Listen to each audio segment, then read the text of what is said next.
అవకాశం ఆగండి ఇంకా వస్తున్నాయి.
పటిష్టంగా సురక్షితంగా తయారు చేసుకోవాల్సిన బాధ్యత మనందరి మీద ఉన్నది.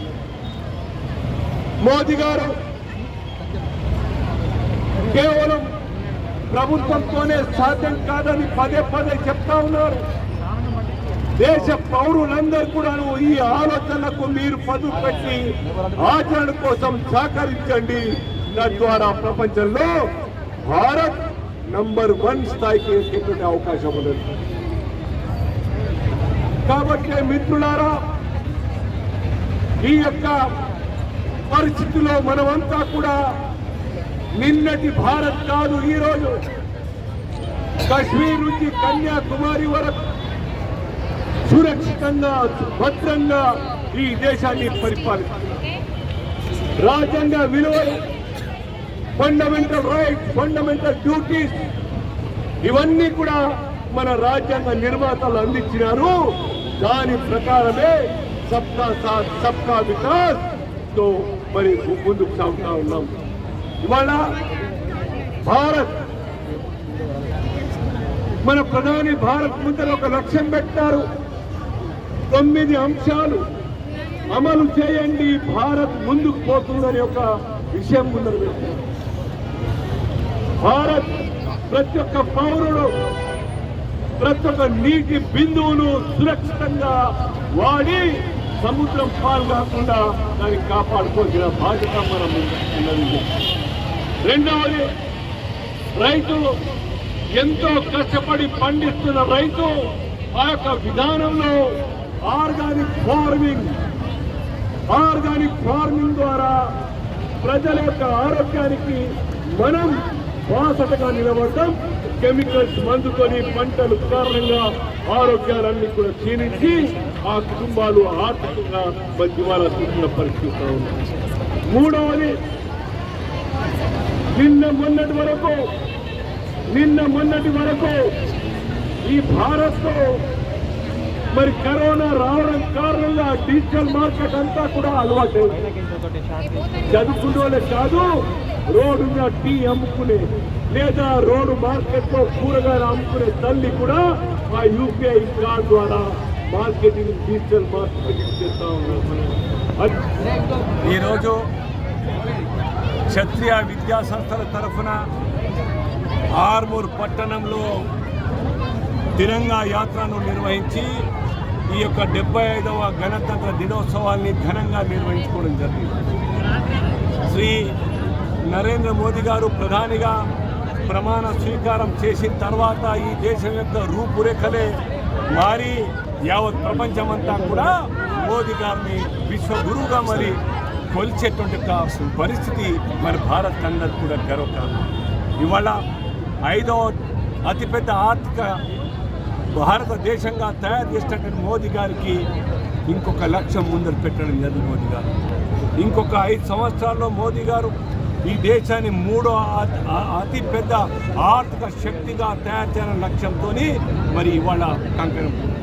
అది సాధ్యం కావాలంటే భారత ప్రజలంతా కూడా వారి యొక్క మనస వాచ కరుణ చేస్తున్నటువంటి ఈ యొక్క యజ్ఞాన్ని సమర్థించి మళ్ళీ ఈ యొక్క రాబోయే 5 సంవత్సరాలు 24 నుండి 29 వరకు ఉన్నటువంటి ఈ టర్ములో 3వసారి ప్రధాని కావాలని అత్యంత గొప్ప విజయంతో, గొప్ప మెజార్టీతో ఈ దేశ ప్రజలందరూ కూడాను మోదీ గారి నాయకత్వానికి మద్దతు పలికి దేశ నిర్మాణం కోసం ముందుకు రావాల్సిందిగా కోరుతూ దేశంలో పేదరిక నిర్మూలన, దేశ పేదలకు అందరికీ ప్రతి ఒక్కరికి ఇళ్లు కట్టించి ఈ దేశ రైతులందరికీ కూడాను సుభిక్షంగా జీవించే విధంగా అనేక సూత్రాలు ముందర పెట్టడం జరుగుతుంది. నిరుద్యోగ నిర్మూలన చేసి ఉద్యోగ కల్పన చేసి ఈ దేశంలో ఆర్థిక వికాసం చేయడానికై కంకణం కట్టుకున్నారు. అది సాధ్యం కేవలం మోదీ గారితోనే అవుతుందని విశ్వాసంతో ఈ సందర్భంలో అందరికీ శుభాకాంక్షలు. భారత్ మాతాకి జై.